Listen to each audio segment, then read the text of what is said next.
Olá, meus irmãos, a paz do Mestre, mais um dia com vocês, compartilhando o pão com a iniciativa, a tentativa de edificar a nossa fé por meio de um versículo que encontra-se no livro do profeta Naum. Quero ler com vocês o capítulo 1, versículo 3, que diz assim: O Senhor é lento para se irar, mas tem grande poder, e nunca deixa de castigar o culpado. Demonstra seu poder no vendaval e na tempestade. As nuvens de poeira, as nuvens são poeiras debaixo dos seus pés. Glória a Deus. Irmãos, é uma palavra bem forte, uma palavra que, na verdade, Naum está trazendo para os nossos inimigos, que podem se considerar os nossos inimigos. Por quê? Era para a Assíria, a capital da... Era para Nínive, a capital da Assíria, naquele momento que oprimia Israel. Então era uma mensagem de julgamento para os nossos inimigos, e que mostra justamente que Deus, ele não tem o inocente por culpado, mas que serve para nós também, porque por muitos momentos nós passamos por momentos de juízo e de julgamento do Senhor, para que venhamos a ter a sabedoria necessária daquilo que é a mensagem quer transmitir. Bom, ele fala que o Senhor é lento para se irar, e além de lento, meu irmão, além de se demorar a irar, a ira do Senhor também, ela não permanece o tempo inteiro, ela é um momento. Ela vem justamente para consertar caminhos, para estabelecer a justiça de Deus, porque Deus, ele é amor, mas ele também é justiça. E a palavra fala que ele é lento. Isso quer dizer, irmão, que ele tenta agir com misericórdia, avisando, e eu costumo falar que ele sempre faz aos 48 do segundo tempo. É naquele momento decisivo em que a pessoa realmente, por todos os outros recursos disponíveis em Deus, não se arrependeu. Ele é lento para se irar, mas a palavra fala, essa é a primeira coisa que eu aprendo, mas ela fala que tem grande poder. O que tem grande poder? A ira do Senhor. A ira do Senhor produz justiça, que é justamente o que o que Tiago vai falar, que a ira do homem não produz a justiça de Deus, mas que a ira de Deus sim produz justiça. Ela coloca as coisas nos lugares, irmãos. Quando nós vamos caminhando e vendo a impunidade das pessoas mediante aos seus pecados, automaticamente a vontade é de se juntar a eles. Então o Senhor sabe o momento exato de agir. É porque a ira dele tem grande poder, e o poder é de conserto, irmão, ou de dar fim naquilo. Não sei como o Senhor vai agir. É uma decisão completamente dele, mas é importante nós pensarmos nisso, que o Senhor se ira, sim. Sim, o Senhor se ira muitas vezes, e muitas vezes ele retém a ira dele para não derramar, para derramar ela no momento certo, na verdade. E a palavra fala que ele nunca deixa de castigar o culpado. Nunca deixa, irmão. Logicamente, quando estamos em Cristo, estamos debaixo da sua tutela.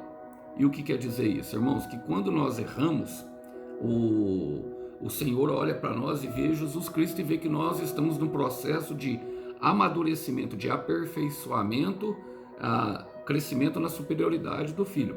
Mas muitas vezes, e na verdade quase todas as vezes, Ele não vai deixar que nós venhamos a colher as consequências do nosso pecado.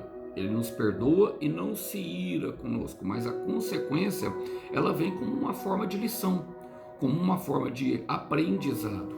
Precisamos aprender sobre essas coisas, por quê? Porque aquilo que nós colhermos, aquilo que nós plantarmos, inevitavelmente nós colheremos. Nós colheremos. Ele não deixa de castigar uma pessoa culpada. Talvez você pense, eu já vi muita pessoa fazer coisa errada e não acontecer nada. Irmão, você pode ter certeza, entre a semente e o fruto dela existe um tempo. E quanto maior o tempo, mais amargo é o fruto que essa pessoa vai colher. E não tem como não colher. Esse é um princípio espiritual. O Senhor não tem o culpado por inocente. Ele fala, demonstra o seu poder no vendaval e na tempestade.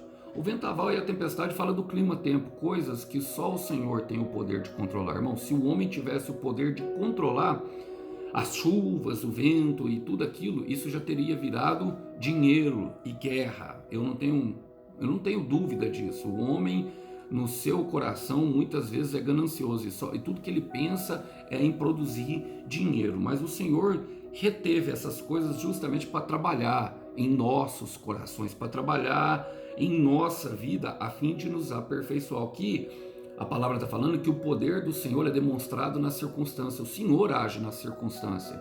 Em Lucas 15 nós vemos um filho que recebe a herança antecipada do seu pai, não quer mais viver com o seu pai, não quer mais viver na presença do pai, e a palavra fala que ele foi e gastou toda a sua herança com bebedeiras.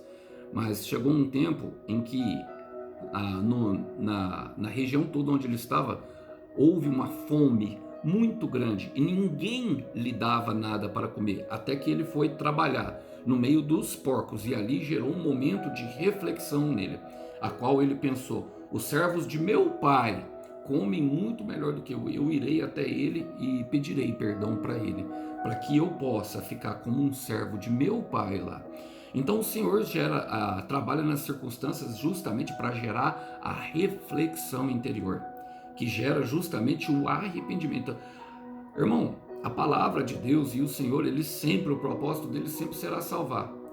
Paulo vai dizer para Timóteo que é desejo de Deus que todos se salvem pelo pleno conhecimento da verdade. Não é verdade que nem todos vão se salvar, porque nem todos vão se arrepender, mas é a intenção de Deus. E ele fala: as nuvens são poeiras debaixo dos seus pés. Ou seja, ele está em um lugar muito mais alto e muito mais elevadíssimo do que nós, por conseguinte, muito mais poderoso, e os seus pensamentos vão além daquilo que nós pensamos. Pensando nisso, eu quero deixar um versículo com vocês que está em Salmos 35, que diz que a ira do Senhor dura só um instante, mas que o favor dele dura durante uma vida toda. O choro pode durar uma noite, mas a alegria, ela vem pela manhã. Vamos orar por isso? Senhor, eu quero colocar diante de Ti o meu irmão e a minha irmã, Pai.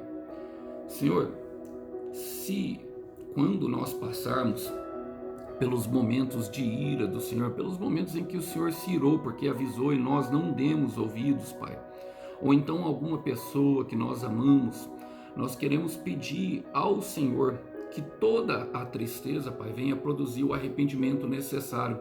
Queremos pedir perdão pelos nossos pecados, queremos pedir que o Senhor sonda o nosso coração e mostra se há algo ruim dentro dele, Pai, que nós não conseguimos ver. Alguma coisa, Pai, que está justamente oculta aos nossos olhos, que temos muita dificuldade e que não sabemos que é vontade do Senhor. Antes de se irar, Pai, por gentileza, por favor, Pai, tente de todo momento nos mostrar, para que nós venhamos a entregar e abandonar o nosso pecado, a fim de servir o Senhor com muita devoção.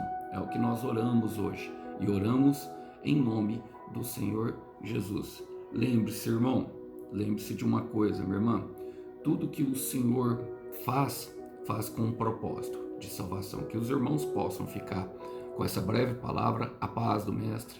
Tchau, tchau.